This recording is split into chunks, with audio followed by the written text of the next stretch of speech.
Welcome to my art studio. I'm Yvette Stauffer, the creator of the Painting Challenge, and I have been listening and hearing what you guys have been saying, and so I thought it would be a good opportunity to show you how I am able to do one painting a day and not go super crazy and find the time. So I think a lot of the success that I've had is the way in which I have organized my situation of the art studio. So I'm going to go counterclockwise and show you step by step all the different little things. I'm going to try to make this video really quick and to the point and just things I think that will help you to be able to paint that one painting a day. So this is a bedroom inside of my house. I do have an art studio, but this is my at-home office, and because this is the way that I make money, I have devoted an entire bedroom to this, and I've put in a lot of effort, and it's still always a work in progress. I'm always redeveloping my art studio. So I have some inspiration, and I've painted a bunch of paintings, and I just have them on the wall because I've noticed that if I store them on the wall, chances are they'll be better, they'll last longer. I do paint on these type of canvases and the wood will warp. So when you hang them on the wall, sometimes if there's hot, cold, moisture, dryness, the wood warps, and when that happens, that sucks. So if you're going to have a lot of paintings and it's not going to be a quick turnaround between you having it and selling it to the customer, I recommend storing them flat down on the floor so that they're flat, and cover them in if you can, it's the best to use a pillowcase, so that way you keep the dust off of them, and then I just keep them in the attic. Some of them I have in a box. I mean, they're all standard sizes, so that kind of works out too. Make sure they're completely dry. Like, give them a week to dry fully and then do that. Otherwise, your paintings will all get stuck together. It would be a whole mess. So I have this little guy right here. I got this thing at Home Depot. Now, all this stuff that I'm telling you I have, nobody has paid me any money to advertise or anything. This is just what I found that works easy for me. Now, I have also, part of the reason I have my at-home office is so that way people, they pay me to come to them and do an art lesson. So like someone will have a birthday party, so they'll rent out a gym somewhere or the community center, and then they hire me and I come and I put on the whole party. This little gadget here has saved me so much time and headache. Let me tell you, I can take all my stuff at once. So I have my brushes and everything, all the little guys up here. I keep my paints in this one, and then underneath I have my things like cups and plates and napkins and, you know, all the little trinkets and things. And like up here's more like my office-y things, so like my credit card to swipe the credit card payment, all that kind of stuff. So it's all up here. I have my little name on it, and it's also a rolly guy. So the fact that I can just pull them up and roll them so easy. And then I can put the canvases on top, so the whole goal is to make no more than 2 trips. Because then, you know, you have your easels and stuff like that, which I keep in the attic for that. At the art studio, I can keep all that there, and then that's easy, and I keep it set up, and when that's totally set up, then I don't have to worry about it. But this is just overflow in the fluke event that oh no, I need something. It's all boxed, it's all ready to go, right to the point. Okay, so this, instead of having a desk, I chose to do this.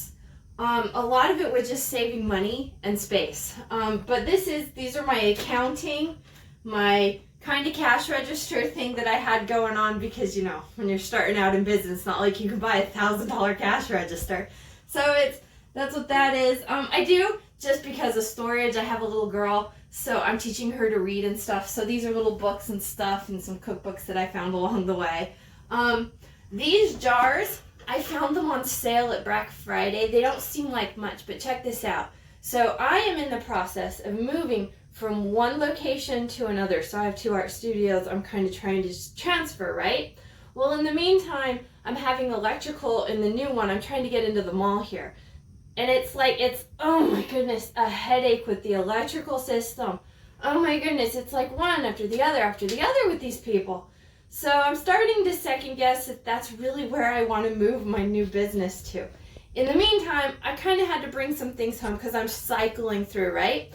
Well, I found these, and what I'm going to do is put candy in one, because, you know, who doesn't like candy? And then I'm going to have one where like people put in their business cards, and then once a week, once a month, however much, I'm going to draw one and do like, oh, you get a free painting class, you know, little things.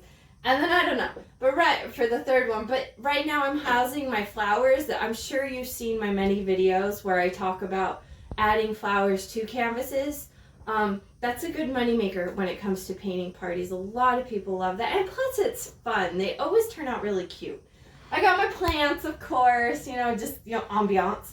Okay, so I have other paintings here because I like them, and the stuff in my art studio is things that, like, paintings that I just like and they're mine, and you don't have to sell every painting you make. I mean, there are many paintings in my house that, nah, man, like I painted my baby, I painted my husband, like, those are my paintings, they're for me. So those usually are what ends up going in my wall. Okay, so I have, can you move the camera over there? Okay, so I have this huge table, and I have a window, and this room is southern, let's see, okay, so that's west, and so it's kind of, well, the mountains are like disjointed a little bit, so it's not like true north and west because the mountains are like going crooked, but anyways, so I have lots of good light. And the other thing too with my personality is I tend to be a nighttime person, and it just works for me. My brain's working better at night, so the evening sunlight is better for me, especially because you know that I film a lot of YouTube videos, so this is where I do it. This is my table, and I'm sure that when you hear this a lot in my videos, that's what that is. I have a wood floor if you want to see here. Now we took out the carpet. I chose that because it's an art studio, right? Like, I want to be able to get messy in my own house. These are plastic tables that I found. I buy everything to keep the camera back. I found everything in discount, and then I also buy wholesale and all that, so I've got a million of these plastic tables, which are great. They're like my mess up tables. So I covered them with paper. I don't know, just longevity, I guess. I have my paint brushes and stuff, and I keep my really good brushes up here so that way I can have a good brushes versus the bad brushes, because sometimes you do want to save the bad brushes because there are stippling techniques that those messed up brushes can make that are pretty good. So because of that, I keep them organized in patterns and I keep them situated. I've got a little guy here, so I take off my jewelry so that way it's not all getting paint and ick on it and stuff. My mommy gave me flowers. It was recently my birthday. This little guy, oh my goodness, I love it. I love it so much. But the problem is the battery is like the saddest battery ever. It's cordless, so that's really nice for parties to be able to walk around and quickly dry off somebody's painting between sections. So that's great. But, you know, they make them, but they're expensive. It's cheaper to just buy hair dryers from the salon. It's, you know, same deal. I mean, this one goes up to like $3.50, and I think I used to have a heat gun that I used, and I've seen my paint bubble, so I'm pretty sure that it's doing what they advertised it did. This painting, for you adults out there, I'm sure you figured that one out. So a long time ago, this room used to be my daughter's room, but she got older, so we moved her to the other bedroom, and I'm kind of blessed to have a 4-bedroom house, which is really nice, but my rooms are like really tiny, and they don't have closets, and the house was like built in 1906, so yay, but like, oh. But anyways, so back then when it was her room, I'm a crafty person just cause, and my husband's really into like woodworking and stuff like that, so we built these. They're pallets. Originally, back in the day, I had this whole deal that I was going to try to make these and turn them into wine racks, and which was cool. They sold, but as much work as you have to put into it, the finances really weren't there. So I took that concept, adapted it, and made shelves. So I like to keep education with my daughter throughout the summer, throughout the Christmas months and whatnot. So what happens is, when I'm out in town and I see something cool that I'm like, ooh, I'm going to need that someday, I save them. And I try not to be too cluttered, you know, right to the point. The masks, they're from when she was, my mom went to Europe and she got us these funky little masks over in Venice. Okay, so one thing I strongly recommend for an art studio that I think has helped me a lot is my light.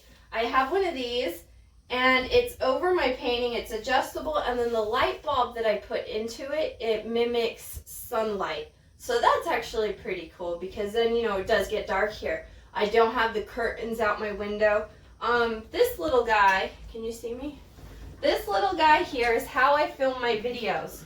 So I have a tripod, and this is actually a tripod to put paintings on. But I converted it, and I put my little tripod here for my phone, and so that way it sits here, so when I'm doing my videos, I'm just sitting here and painting. And the other reason I put my other table right there is so I can put my art supplies there while I'm filming. Underneath my tables, I'm using a storage. Now I am in the transitional period from one store to the other, so I've been decluttering slowly over time, throwing away what I don't need, donating what I can, keeping what I think's gonna need. So I'm kind of trying to pre everything.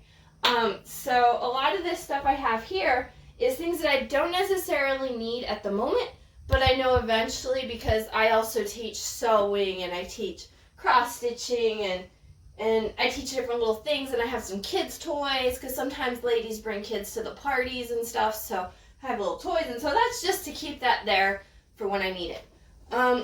So let's see, I have this little guy here, which is cool, little storagey areas. Now I want to show you my closet. It's really tiny, super tiny. I have my heater, and then if you notice, it looks like clutter. It really does. But there's a method to the madness. There's paint cans, because one day I'm going to decorate with them. Things that I need. And then I have these bags. Now, nobody really ever thinks about this with art. But let's say you sell a painting and the person lives in California and you're in Florida. What do? You got to mail it, right? So I have a friend that lives across the street from me, and she's all the time getting boxes, like ordering stuff all the time online. Well, they give her bubble wrap and they give her things. So I asked her, and she keeps giving it to me, and I store it, and it's kind of like my stash of filler. So that way I can shove it inside the box. I have this whole method on how I ship a painting. So like, I don't spend any money on that. Great, right? I'm only spending money on the box, which is shipping, which the United States, it's right now while I'm filming this video, they charge $8 for 3 pounds. So, and it's a standard size box, right? So when you're online shopping and they're, oh my goodness, free shipping, let me tell you, free shipping, okay, yeah, I'm just gonna add $8 to it and tell you free shipping when really it's only costing me $8. It's not costing me $100 to ship that painting to the other side. Now also, mind you, I sell rather smaller ones online. I don't sell gigantically huge ones, and they're hard. Gigantic, huge paintings are harder to sell because you need to have the wall space to have that awesome painting up there, which, you know, some people just don't have. I mean, hotels and all that have that, but the average household person, so, and that's more my clientele. So, okay, I have a big roll of paper that's right here, and I keep it protected so that I can continue to, every couple of weeks, change my paper on my tables. I have this guy, which is cool. Can you go over there? This guy's really cool. I take this to craft fairs. When I first started this to try to get a little bit famous, I went to craft fairs all the time. And this is my little deal, and I put my sign on here. Everything in this room has been bought in like I wheeled and dealed and found it on sale and bought in bulk. I bought this guy for $5. And then we have the board. I think I had to pay $20 for a big huge sheet, but it's double-sided, so yeah, that's a pretty cool deal. Now can you stand the camera over there? I have this table set up. Now these are canvases that I'm not ready to sell. They're still kind of a part of me. Like this one is my cousin's birthday, so I had just painted him to be like, hey, I love you and all that stuff, but I haven't been able to get to the post office to mail it yet. I'm kind of waiting for his birthday before I send it. So these are my I can't part with them yet paintings. And the first step of me getting to be comfortable with selling my paintings, and they're my little babies. I mean, I don't just paint to paint. I paint because I want to. And every time I paint, I always try to do the best job I can. So this, by doing this method, it helps me to say goodbye. And it's just organizing, really, at the end of the day. I mean, you can't lay everything flat, right? So I have kitties. I mean, we adopted one, and it turned out she was pregnant. So I put all this little doodads so they wouldn't get up here and destroy everything. This is a good thing that I came up with to be fun and different. When I have my craft fairs, I put my cards in these, and they stand up, and then it's like a fan. And then this happened. I painted a little painting, and it's a peacock. So that's kind of cool. It's eye-catching, and it's, ta-da, my business cards, and something fun to look at. I have like other little paintings, flat paintings that I'm just not ready to get rid of. I put my stencils all together, which you see I don't have many. I try not to use stencils, really. I mean, I'm trying to veer away from that. Now, I bought these because I'm sure y'all know there was a huge art store that recently went out of business. I mean, it's 2020. We know what art store that is. And I had a corporate contract with them. So I wasn't buying off shelves. I was buying in bulk from them. And I mean, I'm sure they were making money off me, right? But it was still like I was buying this stuff for way cheaper than you can buy it in the store. But they went out of business. And then the virus happened, and now everybody is stuck quarantined in their house. So like the day before, I freaked out because I was going through my canvases, right? I was still having classes and everything. So I kind of was depleting my stock a little, and they stopped doing bulk sales and all that, working with me. Like they terminated a month before. So now I gotta pay the store prices. But it's okay. It's okay. It's what it is. I had to go to my other, I'm going to network, okay? It's all about networking. The more you network, the more money you're going to save. But anyways, what I want to say is under here, I was at the flea market because I have this kind of little hobby thing that I do that's actually a really good seller for doing paint parties, is painting on saws. So I went, painting like a flower scene or something like that. A lot of people like that. So I was at the flea market, and I found this little box. Some guy came over to me and said, "You're buying saws?" And I'm like, "Yeah." And he said, "I have and it's like homemade, like some carpenter 50 years ago, it looks pretty decrepit, built this, like homemade, actually built this thing." So that's pretty cool. And I keep leftover paints in there and extras. I have a little tiny pine tree because last winter I had a customer, and she said that my art studio was not festive, which, yeah, okay, it really wasn't. It was. I had it festive for party, and I had the, like, streamers and everything, but I didn't do it Christmas.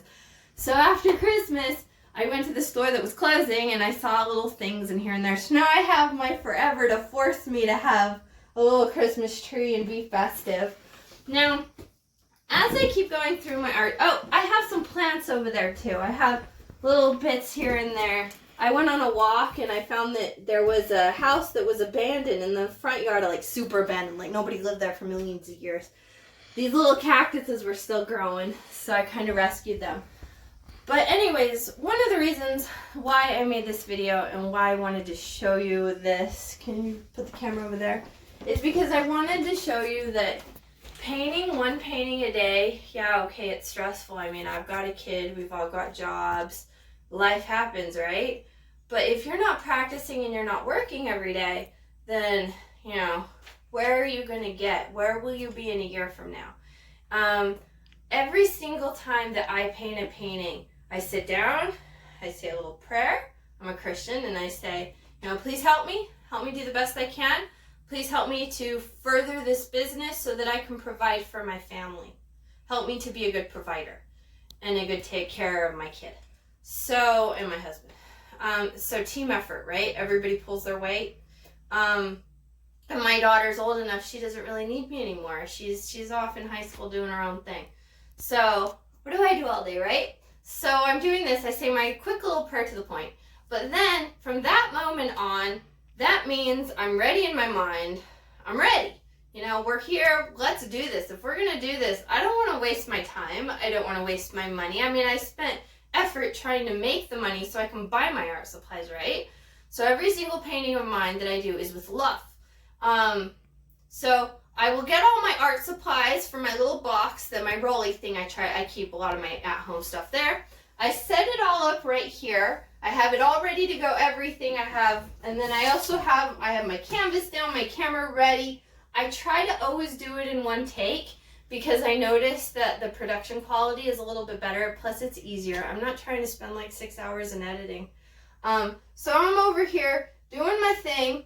And then if you notice, like, it's clean, it's organized, right? So as soon as I'm done with my painting, turn off the thing, I have my paints, I wipe them down, they go back, I throw away my palette, clean my brushes, and then those paintings, because sometimes I've had opportunities, because my husband works the graveyard shift, so I kind of have this deal that when he's working, I'm working, even if I'm not in the office, and my employees, that's my 8 hours every day, right? So that way when he's not working, because he doesn't go until 2:30, so then I'm able to be with him and have one-on-one time, and then I do have the kid in the afternoons, but she's getting old enough now that she's like my buddy. So we hang out together. But anyway, so what I'm saying is, I quickly do that immediately after I'm done painting, and it takes me literally 5 minutes. I mean, we're talking like maybe 4 or 5 brushes, a paint palette, and sometimes when I have opportunities in which maybe the kid will be on a sleepover or like at grandma's house, or she'll be with her buddies. So then I have like 6-7 hours that my man is at work. So what am I going to do? Sit in front of the TV? So I'll be in my studio, and I can literally, my goal is, the goal, which never happens, is 1 painting in 15 minutes. They usually are about an hour. But you know, time is money when it comes to that, so you have to kind of think a little bit about that too, because when you're going to sell that painting, I try to keep my prices low. So I can bust out like 6 paintings. So I'll have my supplies, and to help me with the video run more smoothly, but after each painting, I put away my art stuff, and then I refreshen my station really quick. And then I have my little sad little bowl and everything, you know, so I don't have to worry about really scrubbing anything. So then I've got like my paintings, right? They'll start stacking up here. Well, I'm going to keep them so that they dry. I let them dry overnight, and then during the spring, summer, and fall, I go outside, and I have a gravel driveway, and so then the next morning, I'll go and I'll spray them. My husband's way better at doing it than I do. I'm going to do a whole video on that, on how to properly seal your paintings, because let me tell you what, I have painted so many paintings where I messed it up when I was first trying to learn the technique. Now I think I got it down. I mean, it's pretty straightforward.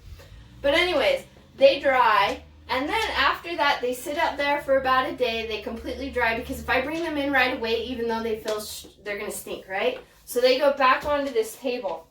So then the next day passes. I come back usually in the mornings, because it's my bedroom's on the other side of the hall. I look at them, and I give myself 10 seconds to look at them. And the first word, I walk in here, I say a word in my brain, and I say, beautiful flowers, great mountains. Oh, that human doesn't look good. So then I do that. So the first moment of thought that I have, that helps me categorize, do I sell it? Do I keep it? And if I do sell it, how much am I going to sell it for? What category will I put it into? So then they come off of this table, they go over to this table, and I have them categorized in size, but I try to keep this table cycled through a lot. So not only are they in size, they're also in order of what I think is better than what I think is worse. If I really love the painting and I'm all about it, it immediately goes on a wall in my house. And all my paintings, at some point, if I had to, before homelessness, before mass starvation, I could sell them. I mean, there's 5 that I would cry a lot about, but my family needs to eat, they need to eat. So even with where I put them in my house has an order. All the paintings that I just absolutely love are in my living room, because those are the ones I want to show off to the people, to be like, yeah, look how cool I am. The paintings that I'm like, they go in the dining room. The paintings that I'm even more, not as good, they go in the hallway up the stairs. And then the romantic lovey-dovey ones go in my bedroom. The kids one goes in the kids' room. And if they don't make it into those categories, that's it. They end up, after they come here, well, it's either, these are, I'm going to sell, but I don't know. I don't have wall space yet. They haven't quite made it. So this is maybe like the 4th tier. So first about the walls. And then if I don't have a wall space for it yet and I'm not quite ready, then it goes here. And then about once a week, once every couple weeks, I'll come in and look at it and be like, okay, dude, I need to make space. Because, you know, if you're making like 6 paintings 7 days a week, I mean, you know, it starts adding up. So if I am not super in love with this painting, even though, yes, I put effort to make it, what happens is it goes into my attic and I have these boxes and I have them, it depends. The big ones are all flat and they're in their pillowcases and they're all onto each other and I make sure that they're together. Otherwise they poke holes in each other for weight. And then I also have the little guys. I have little boxes. I found really nice boxes at Sam's Club, really good quality ones that are just like cardboard, but really nice ones. And I have a whole set that I acquired. So, you know, it's easy. So that way in the spring, I got all I got tables. I got all my stuff together in one area of the closet, very orderly to the point. The whole purpose is so that way I can wake up at 5 a.m. in the morning, literally 30 minutes, just boop, boop, boop, boop. I mean, it's 4 trips from the basement to my truck. It's all super to the point because I want to be the first person there. I want to have my nice spot. I need to be ready before the customers get there. Even the vendors, I like to be there before the other vendors because sometimes the other vendors will buy. They're also trying to poach and see prices and whatnot like that too. But I've made sales. I've made some really good sales. So I want to be right to the point. And that's another reason I made this video, to show you that if you see my entire situation of my art studio, everything has a purpose and it has a reason to be in this room. Even my desk over here that I made out of shelving. Can you stand the camera over there?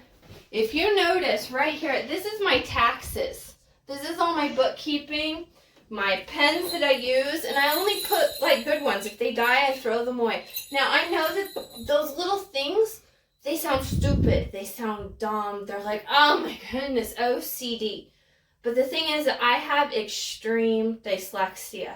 Like really bad. Like when I was in 5th grade, they literally thought back in the 90s, they classified me as retarded. That was like the word they used. I was in special ed. It was a whole thing. I struggled. And my family spoke. My dad and my grandma spoke German. The other one spoke Spanish. And then my parents and me spoke English. It was a whole to-do, right? So I have found that automating every single one of my little systems has helped me with little things. Like even bookkeeping. So I have this guy.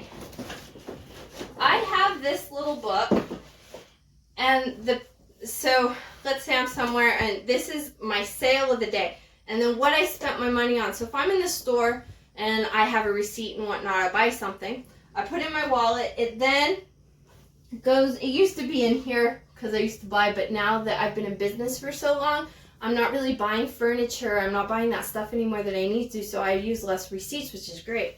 But anyways, they go down here. They're together. But I have it written here. And then each page in here is a different month because I'm constantly tallying. I'm always adding. Like when I do this, now, okay, yeah, it's an extra little 5 minutes. But let me tell you, when it comes time to do taxes, they go every month when it gets added, and this is my notes. Then it goes into my other book. It goes into this one, and then this is the monthly tally. And then after, I even have another one that's my personal expenses. So let me tell you what, when it comes time to do my taxes, because I've been on top of it and figuring this all out and doing everything, my taxes are fast. Like I still pay a lady to double check my math because every so often I have been wrong by like a couple thousand because you put the digit in the wrong place and then you don't carry and all that.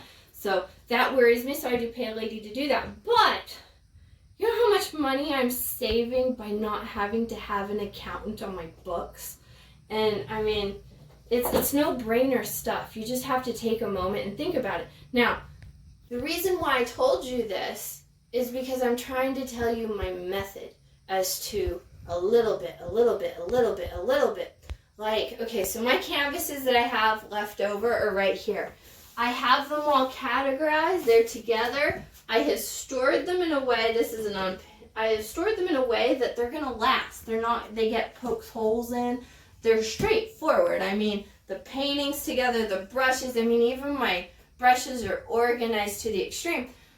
Yeah, okay, it was so hard to situate this. Now, this room, I would say, is around 100 square feet, so it is quite tiny.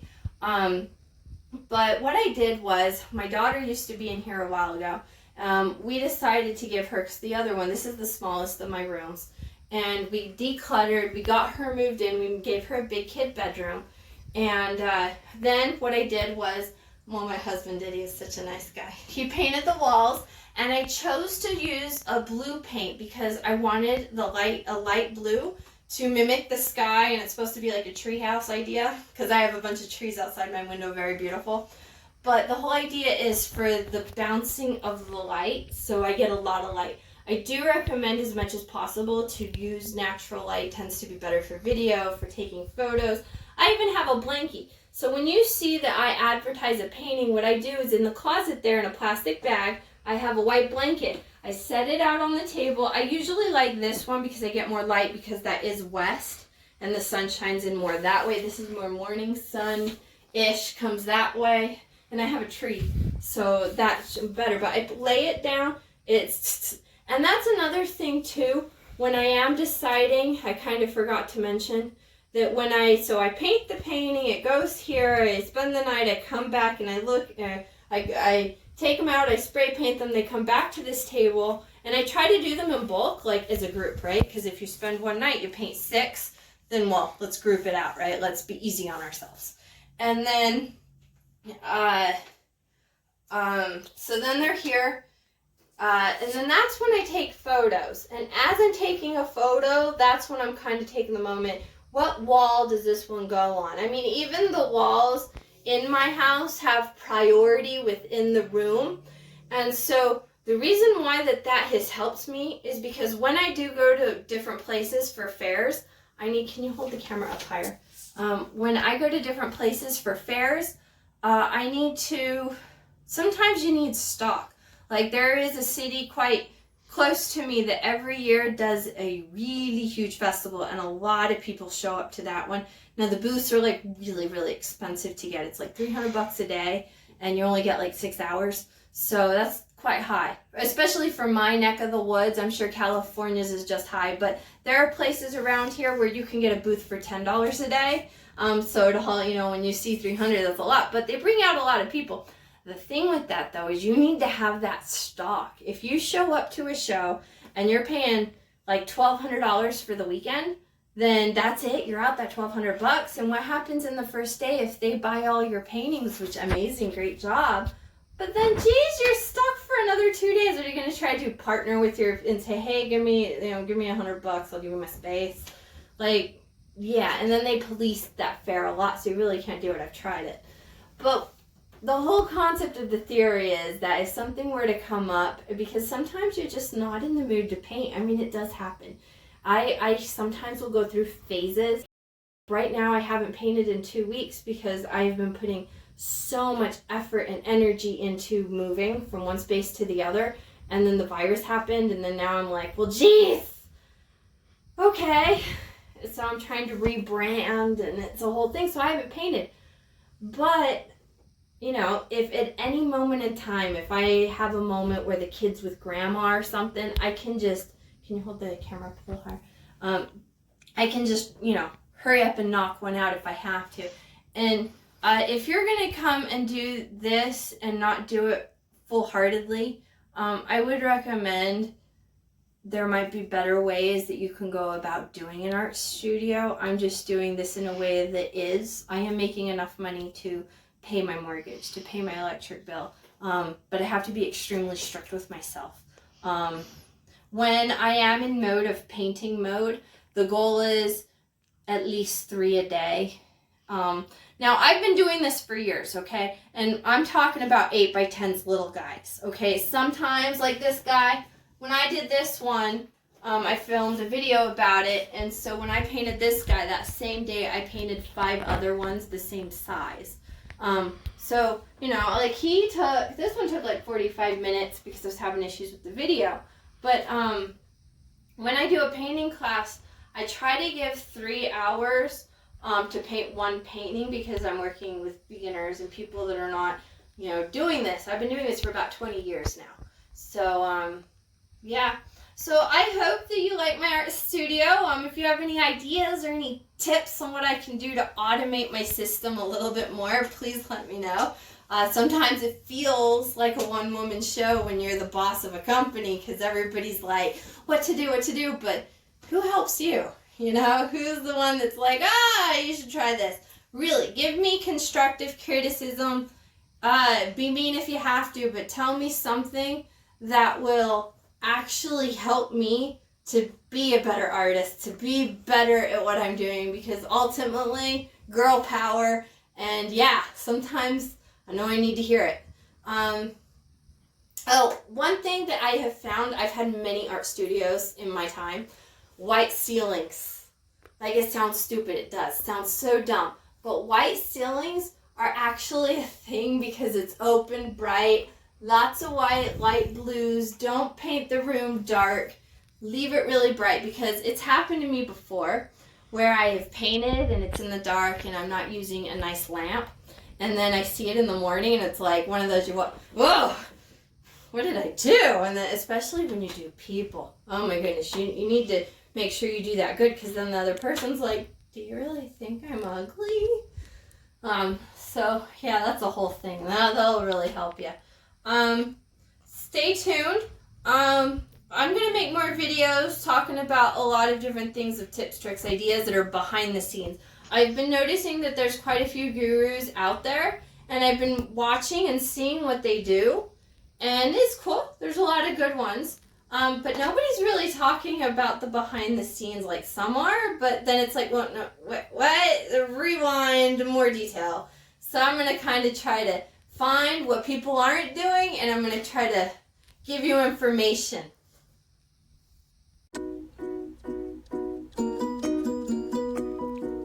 Thanks for watching. Push the purple flower to subscribe and you can watch all kinds of awesome videos.